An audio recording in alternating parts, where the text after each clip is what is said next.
আপনি করছেন না, কিন্তু আপনার বউ করতেছে, ভাবিরই একটা ভোট দেবো বলতে চাচ্ছি নাকি আমার সামনে। হেলানা জাহাঙ্গীর আপনার বউ না? মনে খুব কষ্ট, ভোট দিতে যায় ব্যতীত হয়ে ফিরে এসেছি। জাহাঙ্গীর একটা ঠাস খাইছে, একটু ঝামেলা হয়ে গেছে। দর্শক, আমার সাথে জনপ্রিয় মুখ আপনারা দেখতে পাচ্ছেন। তিনি একাধারে অভিনেতা, একাধারে চলচ্চিত্র পরিচালক, একাধারে চিত্রনাট্যকার, রচনাকার।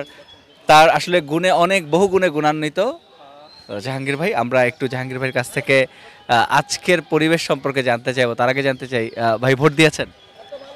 মনে খুব কষ্ট, ভোট দিতে যায় একদম ব্যতীত হয়ে ফিরে এসেছি। কেন? উফ, বলতে চাচ্ছি নাকি আমার সামনে, তারপরে বলছি কি, আমি ভোট দিতে যাব, দুই দিকে দুই লাইন, একদিকে মধু আরেকদিকে কদু, এই ধরনের ফাইজলামি করতেছিল তারা। কারণ ডানেও ভোটারের টানে, বামেও টানে, এই ফান করা মজা করে। মজার মধ্যে আমাকে নিয়ে বললো হাসান জাহাঙ্গীর ভাই কাম আসেন। হঠাৎ করে একজন আমার পাশে থেকে বলতেছে, ভাই আপনি তো এবার ইলেকশন করতেছেন না, গতবার করছিলেন। আমি হ্যাঁ গতবার করছিলাম, এবার করছেন? আমি কিছু না। আপনি করছেন না, কিন্তু আপনার বউ করতেছে, ভাবিরই একটা ভোট দেবো। ভাবি মানে? আপনি হাসান জাহাঙ্গীর, আর এই যে ভাবি পাশে দাঁড়ানো হেলেনা জাহাঙ্গীর আপনার বউ না? কি যে কষ্ট পাইছে, আবার মেজাজটা খারাপ হয়েছিল। আমি হেলেনা পর বললাম, আপা মাইন্ড করেন না, জাহাঙ্গীর একটা ঠাস খাইছে, একটু ঝামেলা হয়ে গেছে। আমি হাসান জাহাঙ্গীর, আপনি হেলেনা জাহাঙ্গীর। ওই জায়গায় আমার ফরম্যাট করে বসাই দিচ্ছি, এটা মানা যা। উনি হচ্ছে আমার বোনের মতো, আমি তারা এইভাবে সম্মান করে। আর সবাই বলতেছে হাসান জাহাঙ্গীর বউ হেলেনা জাহাঙ্গীর। এইটা যদি প্রকাশ হয়, মান সম্মান ইজ্জত থাকবে। তাও যদি একজন নায়িকার সাথে কথা হইতো, নিজের একটু মানায় নিতে না, ঠিক আছে আমি কাজ করি, হিরো করি, ক্যারেক্টার করি, আমার নামে সাথে একটা নায়িকার নাম হতেই পারে। কিন্তু যাকে আমি বড় আপু বললে ডাকি, তার সাথে না, মানুষের কমন সেন্স। যাক, সবার শুভবুদ্ধি উদয় হোক। ইলেকশন খুব ভালো হচ্ছে, সুস্থ নির্বাচন হচ্ছে। সুস্থ নির্বাচন, অসুস্থ নির্বাচন বলতে কিছু নেই, সুষ্ঠু নির্বাচন হচ্ছে। তবে আইনশৃঙ্খলা বাহিনী নিয়ে সবাই একটু ফেড আপ ছিল, কারণ আইনশৃঙ্খলা বাহিনীরা যারা আসছে বিভিন্ন সেক্টর থেকে, শুধু পুলিশের ড্রেস পরাগুলো বোঝা যায় যারা ওরা পুলিশ আমাদের সহযোগিতা করতে আসছে, পুলিশ জনগণের বন্ধু, তারা টেক কেয়ার করছে। বাট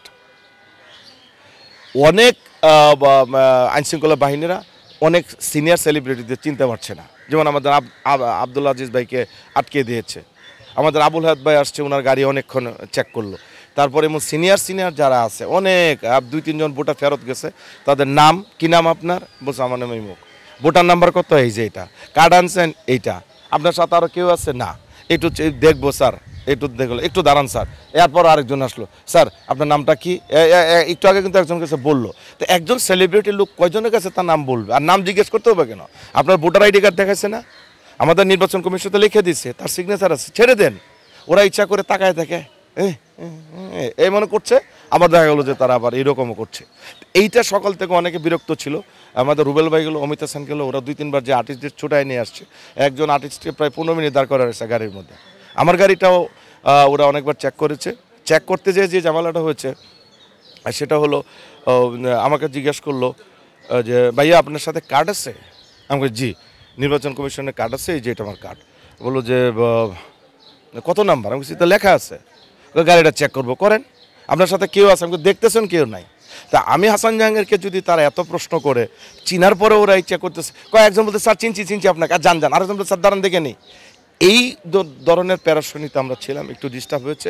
তবে সব মিলে আমাদের নিরাপত্তারও দরকার ছিল। এই নিরাপত্তাতে আমরা কি হয়েছে, শিল্পীরা খুব আনন্দ উৎসব করে আমরা ভোট দিতে পেরেছি। আমার ভোটটা দিয়ে এসছে, ইনশাল্লাহ আশা করি আমি যাদের ভোট দিয়েছে, যে প্যানেলে ভোট দিয়েছে, তারা ইনশাল্লাহ বিজয়ী হবে এবং আপনাদের সামনে ইনশাল্লাহ দেখা হবে তাদের গলার মধ্যে ফুলের মালা দিয়ে।